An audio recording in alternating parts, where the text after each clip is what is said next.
I was sitting in my husband's study when I opened the nightstand drawer and found something that froze me in place, a small bottle of intimate lubricant. I didn't utter a word. Quietly, I swapped it for a tube of industrial superglue. What followed forced our neighbors to call the fire department in panic. I'm so glad you're here. If you're watching this video, please hit like, subscribe to my channel, and tell me in the comments where you're watching from. I want to know how far my revenge story will spread. I sat at the kitchen table, the silence in the house heavy like morning fog. Silence had become a permanent, unwelcome guest. On the wall, the old clock, a wedding gift from my late father, ticked mercilessly. Each beat a painful reminder that maybe my entire marriage was nothing more than a beautifully crafted lie. My husband Ethan had just come back from yet another business dinner, but tonight he didn't only look tired, he looked haunted, as if he carried a secret too heavy to bear. Lines of guilt had appeared on his face where there had been none before. He dropped his jacket on the couch, loosened his tie like a noose he wanted off,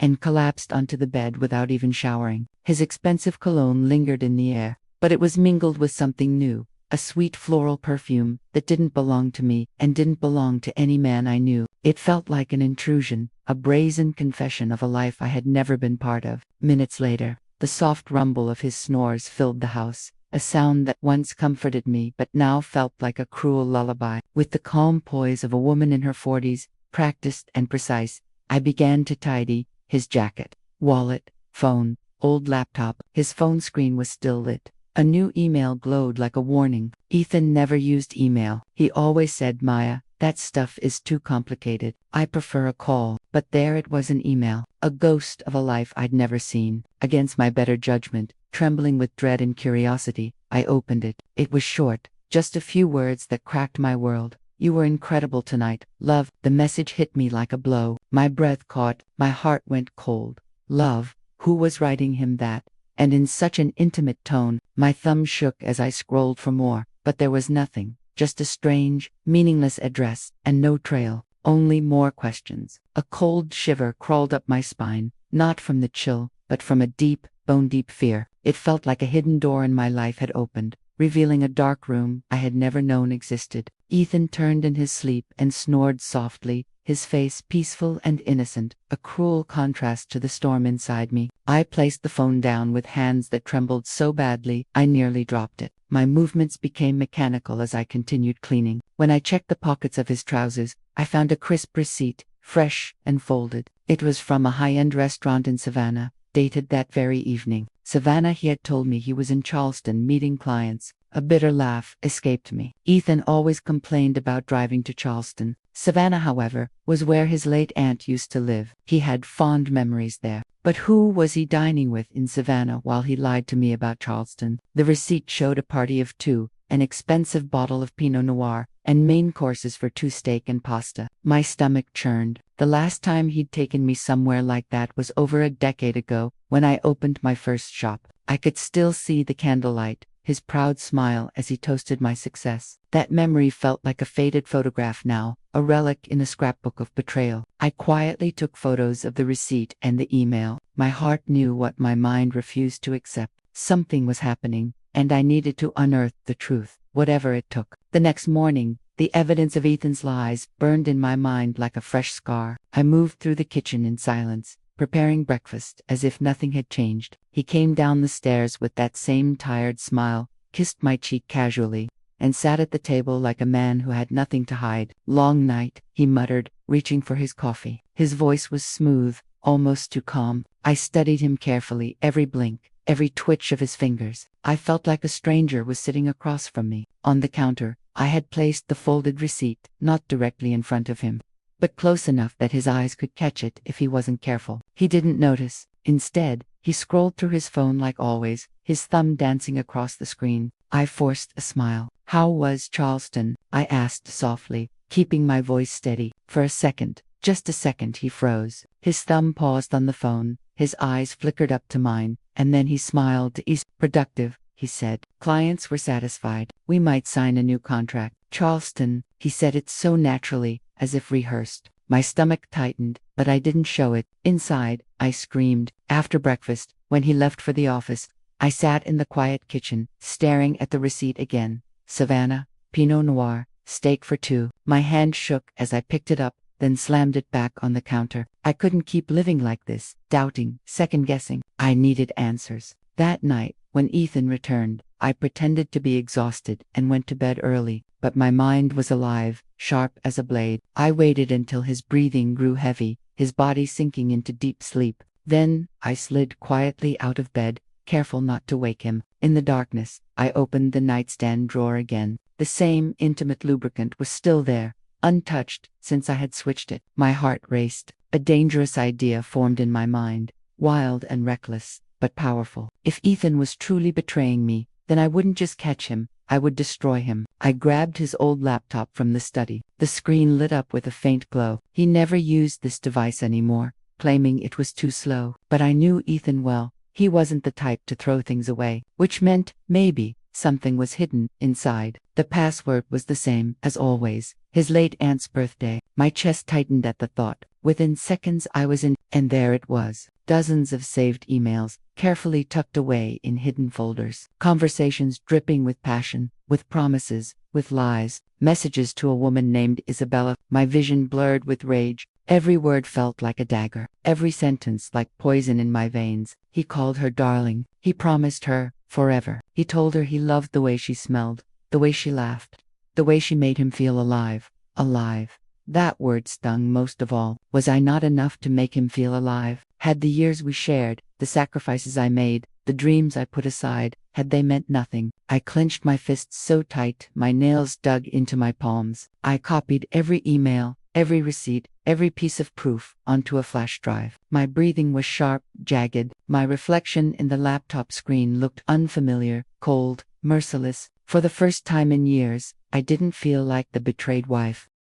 I felt like something else entirely, something dangerous. The next morning, the mask of routine was back on Ethan's face. He sat at the breakfast table reading the news on his phone, sipping coffee like nothing in the world was wrong. But inside me, something had shifted. I wasn't the same woman who smiled politely and ignored the signs. I was building a plan. The flash drive in my handbag was heavy, like it carried not just files, but the weight of my entire marriage. Every email, every receipt, every word of betrayal, all of it was now mine, my weapon. That evening, I drove across town to a quiet part of Atlanta, far from the familiar streets of our neighborhood. I pulled into the parking lot of an old copy shop. The man behind the counter barely looked up as I handed him the drive. Within minutes, dozens of pages slid out of the printer, printed emails, receipts, hotel confirmations, proof. I stared at the stack of paper, my chest rising and falling in sharp waves. This wasn't paranoia anymore. This wasn't insecurity. This was truth, black and white, staring back at me. When I got home, Ethan was already there,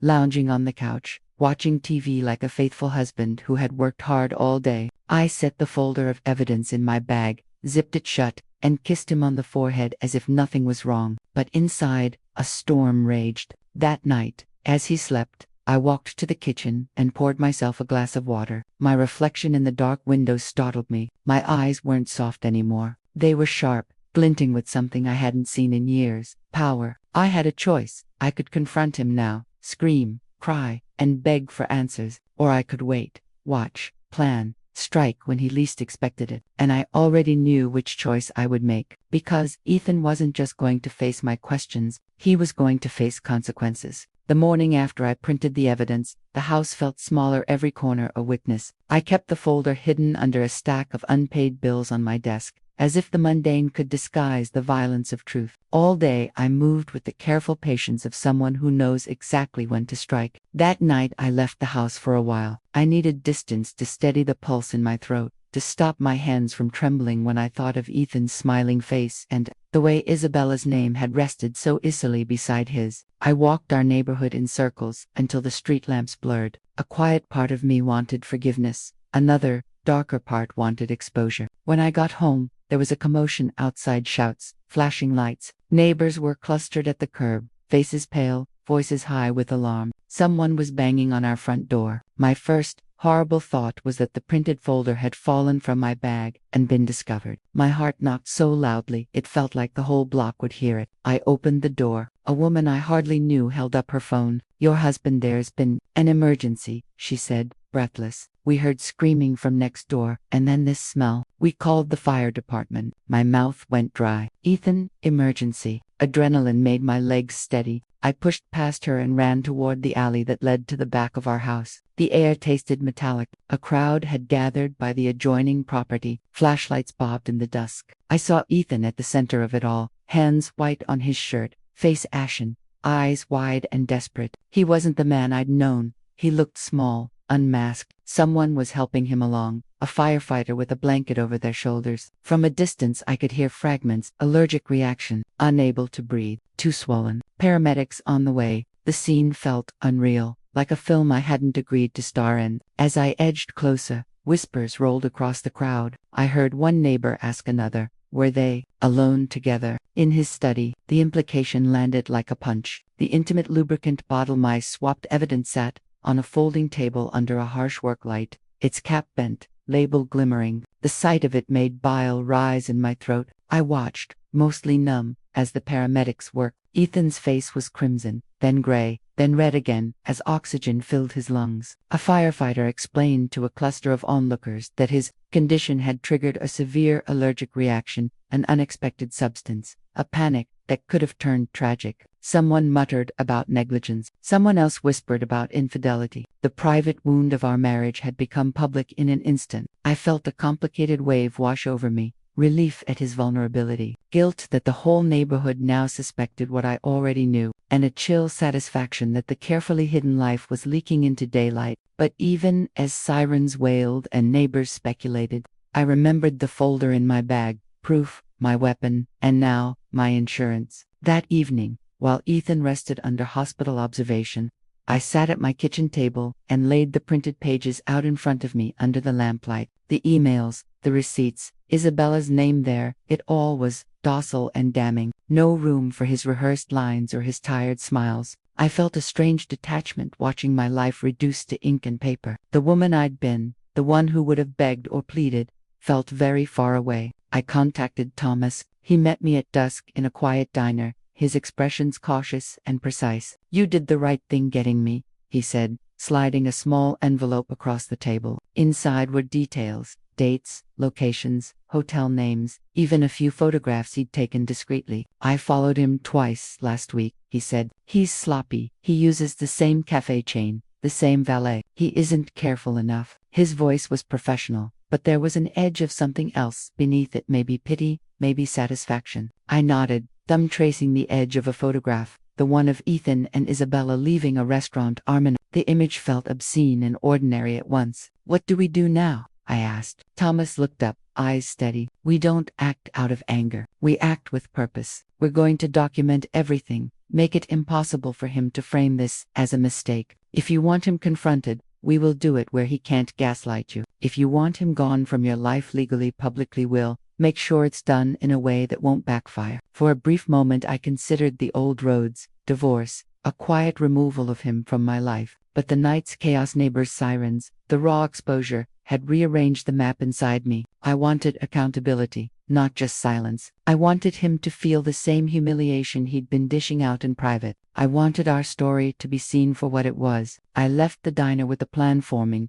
cold and exact. Thomas would compile everything into a formal file: emails, receipts, photographs, the paramedics' report. We would not make threats or enact petty crimes. We would build a case so heavy it could not be shrugged away. We would hand the proof to the people who mattered, lawyers, the one friend who had always believed me, and if it had to be our community.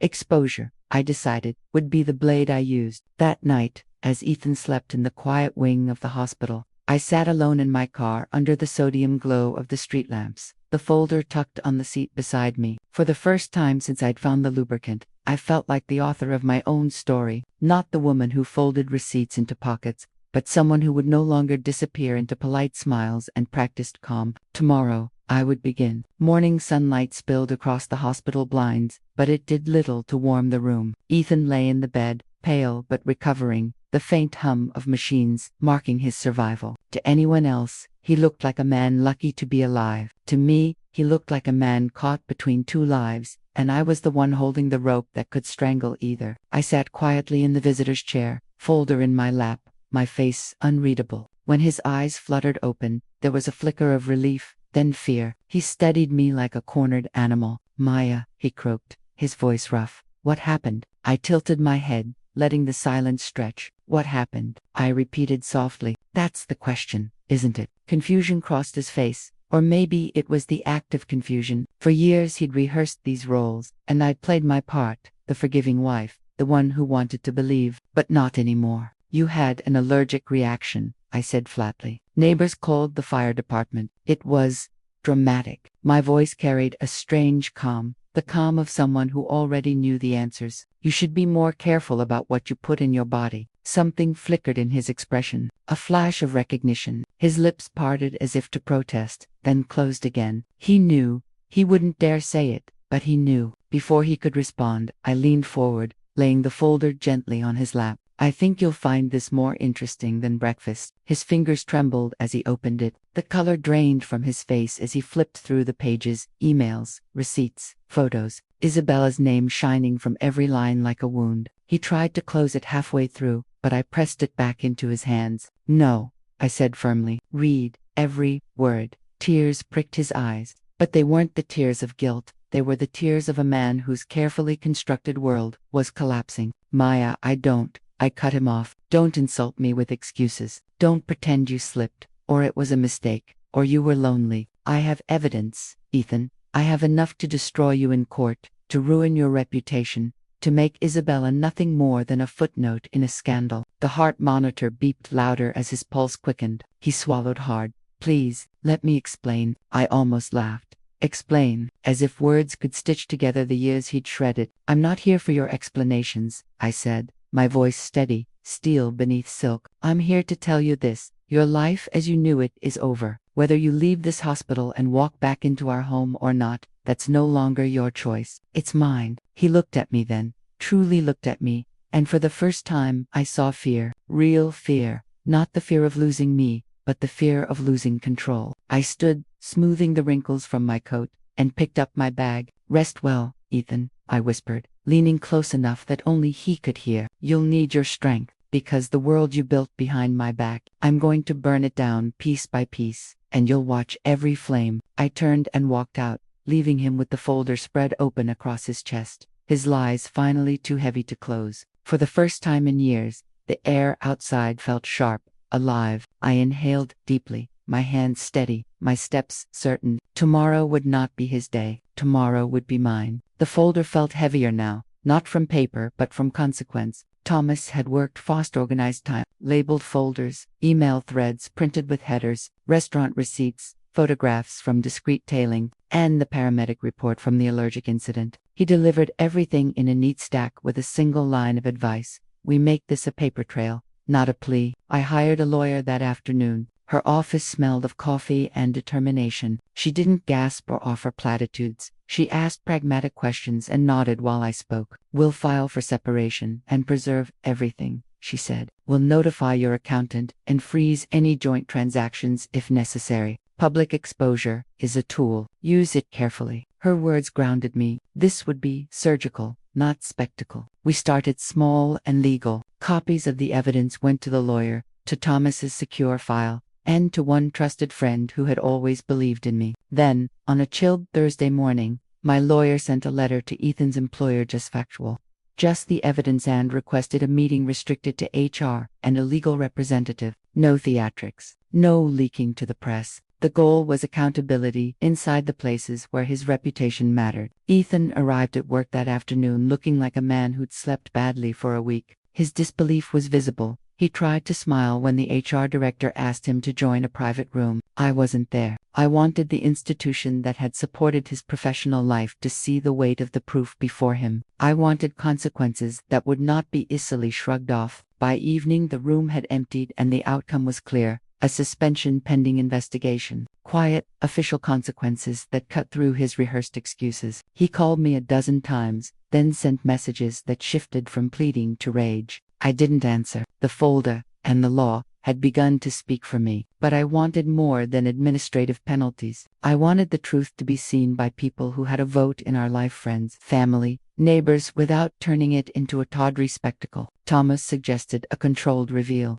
A single meeting with a few key people who had influenced my closest friend, who'd been my confidant for years, a community leader who respected discretion, and one older neighbor who had always enjoyed hosting gatherings that carried weight. We met in a private room at the same small diner where I'd first given Thomas the flash drive. I laid out the timeline, one piece at a time. The photographs, the receipts, the emails. I watched the faces across from me fold and refold, disbelief curdling into the kind of sorrow that makes people sit straighter and listen harder. When I told them about the paramedics and the swapped bottle, careful, factual, without relish, the room fell quiet in a way that felt like verdict. Word moved in the kind of hush that hits communities when trust is broken. It wasn't malicious gossip at first. It was people recalculating the reality they'd accepted. A cousin who'd offered Ethan business favors for years distanced herself politely. A PTA friend who used to invite us to gatherings began to message less frequently. The changes were subtle, but they were punishment of a kind that mattered: social accountability. At home,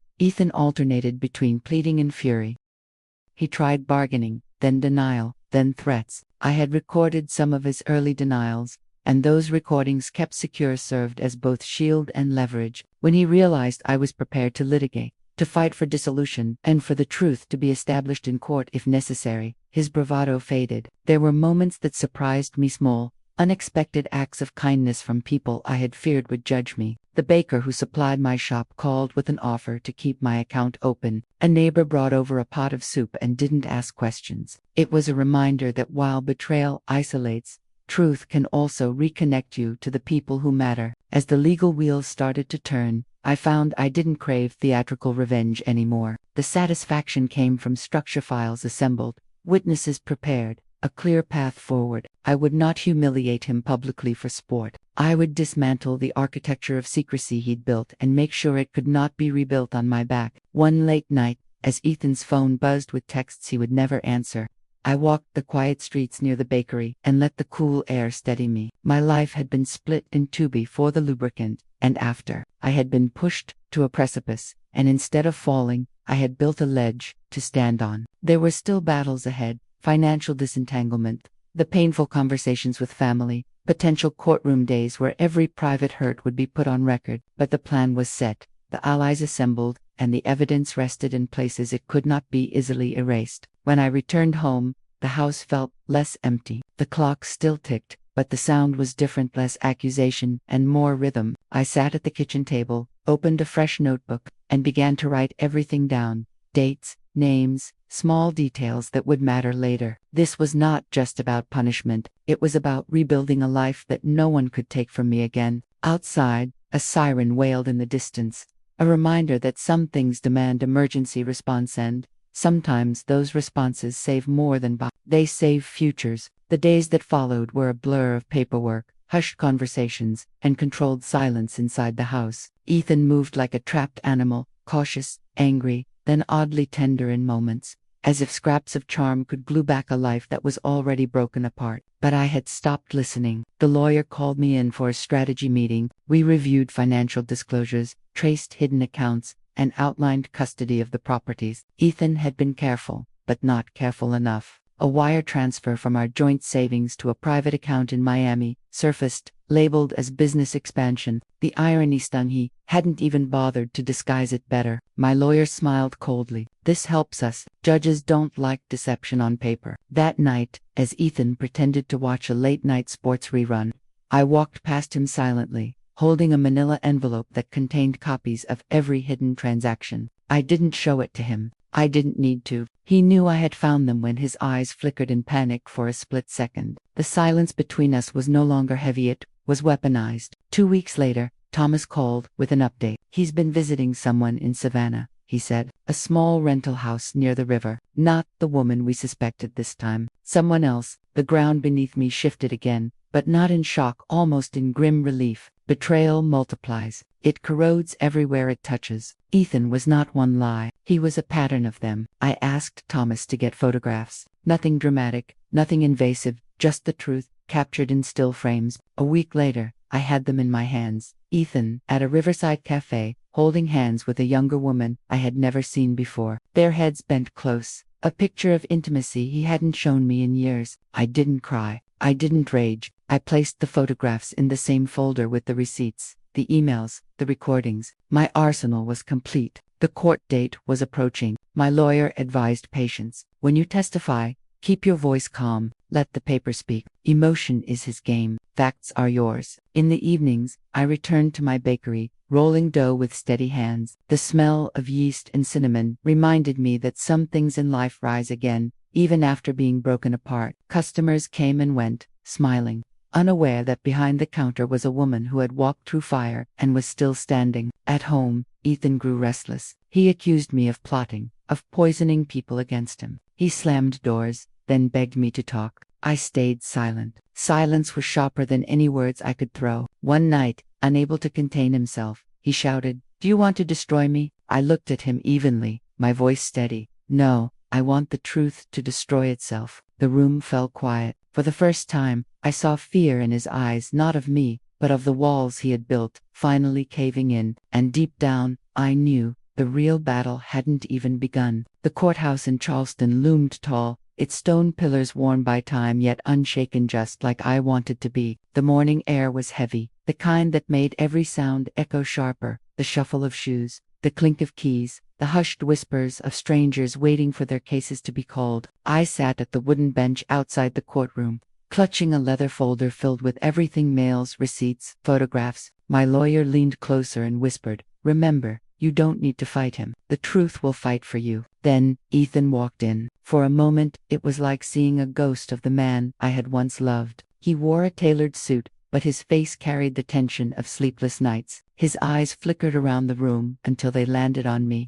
There was no smile, no warmth, only calculation. When the judge entered, silence fell. The proceedings began with formalities, but soon it was our turn. My lawyer rose calm and collected, presenting the financial records first. The courtroom projector lit up, showing Ethan's wire transfers, withdrawals, and unexplained expenses. Each slide was another nail in the coffin of his credibility. Ethan's lawyer tried to object, claiming business expenses, but the judge's raised eyebrow told me the damage was already done. Then came the photographs. Thomas had captured Ethan in Savannah, hand in hand with the other woman. The room shifted with murmurs. Ethan stiffened, his jaw tightening. His lawyer scrambled for words, muttering about friendship and misinterpretation. Finally, it was my turn. I walked to the witness stand, every step echoing louder than the last. I placed my hand on the Bible, swore to tell the truth, and then sat down. My heart was racing, but my voice was steady. I was married to Ethan for over a decade.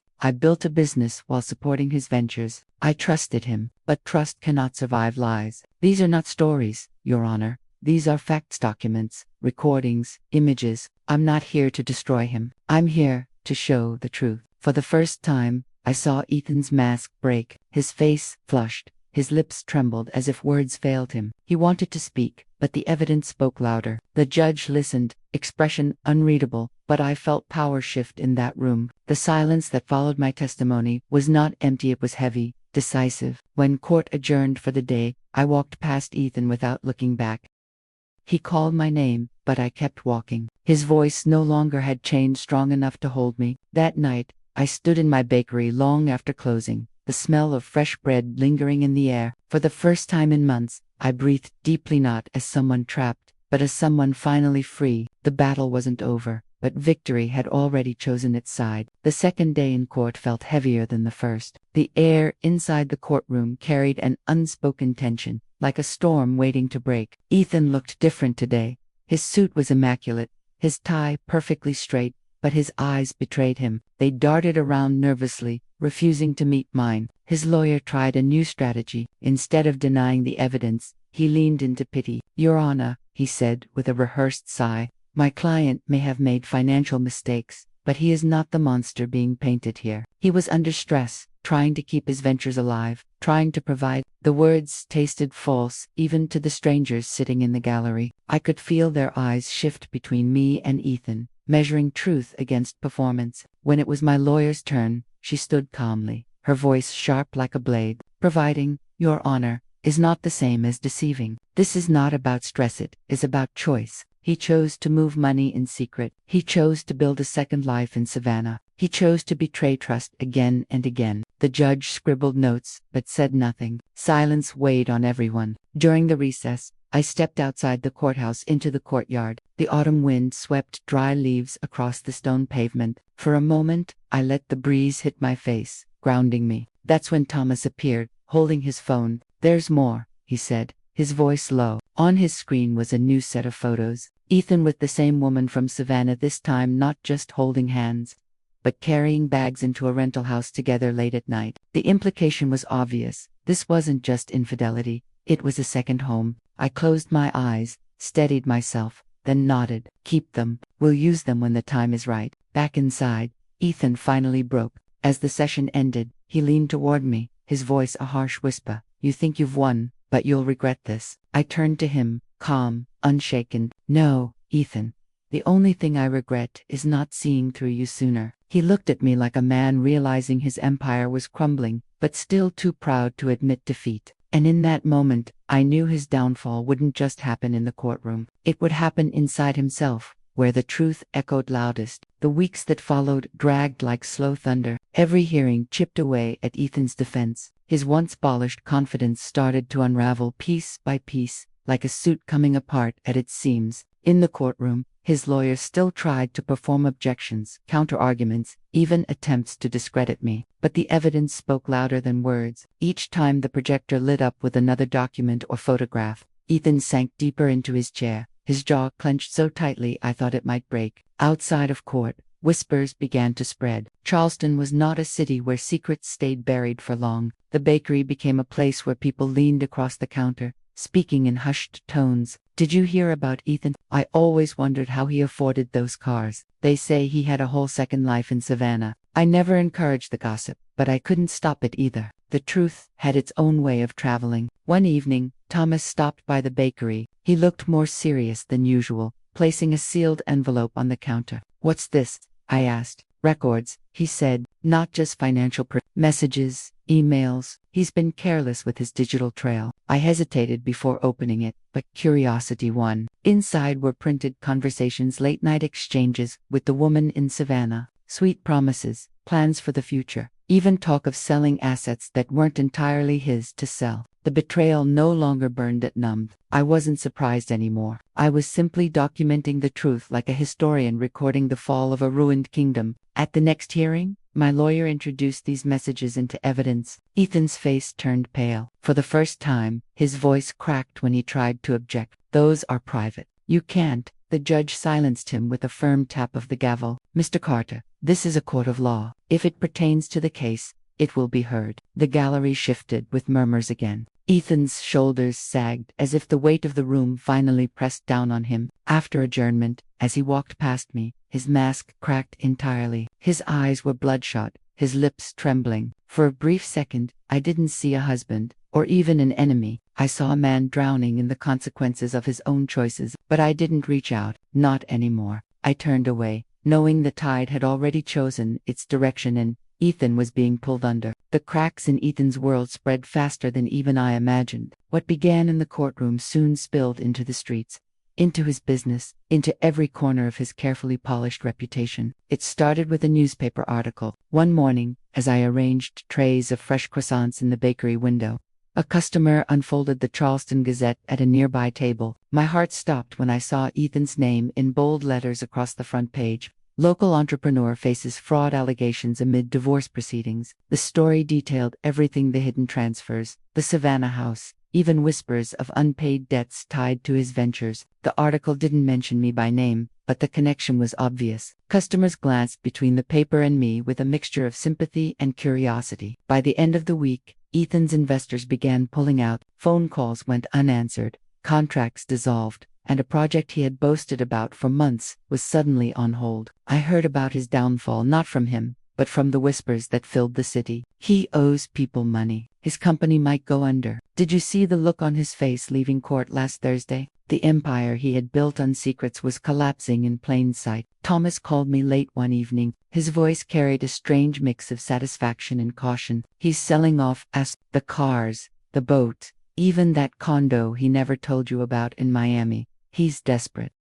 "Let him be," I said softly. "Let the truth finish what it started." But Ethan wasn't going down quietly. At the next court session, he tried to regain control. He raised his voice, blaming me for the articles, accusing me of feeding the press. His words were sharp, desperate, venomous, but the judge only shook her head and reminded him, "Mr. Carter, control yourself, or I will hold you in contempt." The gallery watched in silence as his anger turned into humiliation. By the time the session ended, I no longer saw him as the man I once loved or even as my betrayer. I saw him for what he truly was, a man whose lies had eaten him from the inside, leaving nothing but shadows behind. When I left the courthouse that day, I didn't feel victory. I felt closure beginning to take root. The storm was tearing him apart, and I was finally stepping into the calm. The cracks in Ethan's world spread faster than even I imagined. What began in the courtroom soon spilled into the streets, into his business, into every corner of his carefully polished reputation. It started with a newspaper article. One morning,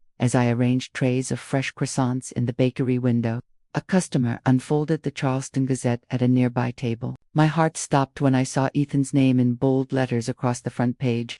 Local entrepreneur faces fraud allegations amid divorce proceedings. The story detailed everything: the hidden transfers, the Savannah house, even whispers of unpaid debts tied to his ventures. The article didn't mention me by name, but the connection was obvious. Customers glanced between the paper and me with a mixture of sympathy and curiosity. By the end of the week, Ethan's investors began pulling out. Phone calls went unanswered, contracts dissolved, and a project he had boasted about for months was suddenly on hold. I heard about his downfall not from him, but from the whispers that filled the city. He owes people money. His company might go under. Did you see the look on his face leaving court last Thursday? The empire he had built on secrets was collapsing in plain sight. Thomas called me late one evening. His voice carried a strange mix of satisfaction and caution. He's selling off assets, the cars, the boat, even that condo he never told you about in Miami. He's desperate. Let him be, I said softly. Let the truth finish what it started. But Ethan wasn't going down quietly. At the next court session,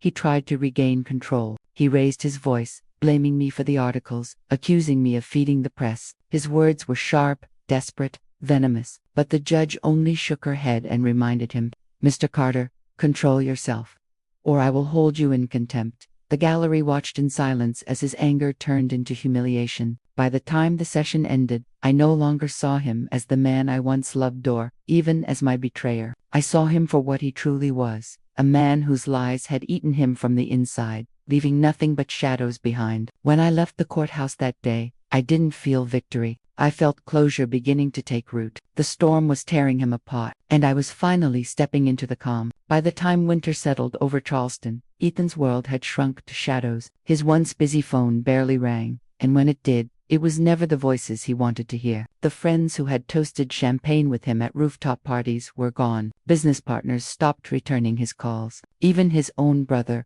who had once defended him blindly, avoided him after learning the truth. I heard pieces of it from Thomas, and the rest from whispers that traveled faster than the wind. Ethan had shown up at a bar one night, already drunk, trying to convince old colleagues that he'd been set up. They laughed behind his back. Another time, he had been spotted outside his office building, pounding on the locked doors after the landlord evicted him for unpaid rent. He was unraveling in public now, no longer able to keep the mask in place. One afternoon, as I closed the bakery, I saw him across the street. His suit was wrinkled, his tie missing, his hair unkempt in a way I had never seen before. He just stood there, staring at the shop window as if he wanted to walk in. For a moment, I wondered if he would, but he didn't. He turned away, shoulders hunched, disappearing into the cold evening like a man who no longer belonged anywhere. That night, Thomas called again. His tone was careful. "He's been seen with the woman from Savannah, but it's not the same. They argue in public. She avoids him when he's drunk. I don't think she'll stay." It hit me then Ethan wasn't just losing his reputation, his wealth, or his marriage. He was losing the illusions he had built his life around. The women, the deals, the glamorous facade, they were crumbling one after another, leaving him exposed, hollow. At the next hearing, his appearance stunned even the judge. The polished, confident man was gone. His suit hung loose, his eyes were bloodshot, his voice unsteady. He stumbled through his statements, at times blaming me, at times begging for understanding, as if switching tones could erase the past. The judge's gavel struck sharply. "Mr. Carter, this courtroom is not a stage. Control yourself." Silence followed, heavy and suffocating. For the first time since the trial began, I almost felt pity. almost. But pity is not the same as forgiveness, because forgiveness requires truth, and Ethan had never offered me that. It was late evening when the knock came. The bakery had already closed, the lights dimmed, and I was finishing paperwork at the back counter. The sound was hesitant, not the confident rap of a customer, but something softer, almost desperate. When I opened the door, Ethan stood there. The sight of him took my breath for a moment, not out of longing, but shock. He looked older, worn down. His once perfect hair was streaked with neglect, his eyes hollowed by sleepless nights. His suit jacket hung awkwardly, as though it no longer fit the man he had become. "Can we talk?" His voice cracked, not demanding, not arrogant. For a moment, I thought about slamming the door, but something inside me wanted to hear what he had left to say. So I stepped aside, wordless. He entered slowly, like a stranger in a place he used to know. He sat at one of the corner tables, folding his hands together to keep them from trembling. I stayed standing, arms crossed. "I've lost everything," he whispered. "The business, the investors, even her." She left. They all left.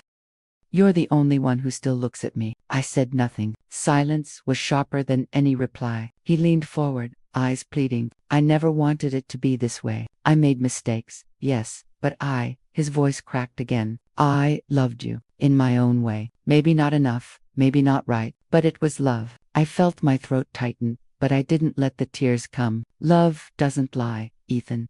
Love doesn't drain bank accounts in secret. Love doesn't build homes with other women while pretending to come home to me." He bowed his head, his shoulders shaking. For the first time, I realized he wasn't just defeated, he was empty. All the charm, all the bravado, all the confidence, gone. "Finally," he whispered, "please, don't destroy me in court. I can't take it." I stepped closer, resting my hand on the back of the chair, not on him. My voice was steady, clear, final. "I'm not destroying you, Ethan. You did that yourself. The court will only show the truth, and the truth is all I've ever wanted." His eyes filled with tears. For a fleeting moment, I thought he might collapse right there. But instead, he rose, nodded faintly, and walked toward the door. When it closed behind him, the silence in the bakery felt different, lighter, cleaner. For the first time in years, I wasn't the one carrying the weight. The final hearing began on a gray morning, the sky outside heavy with clouds, as though the city itself was holding its breath.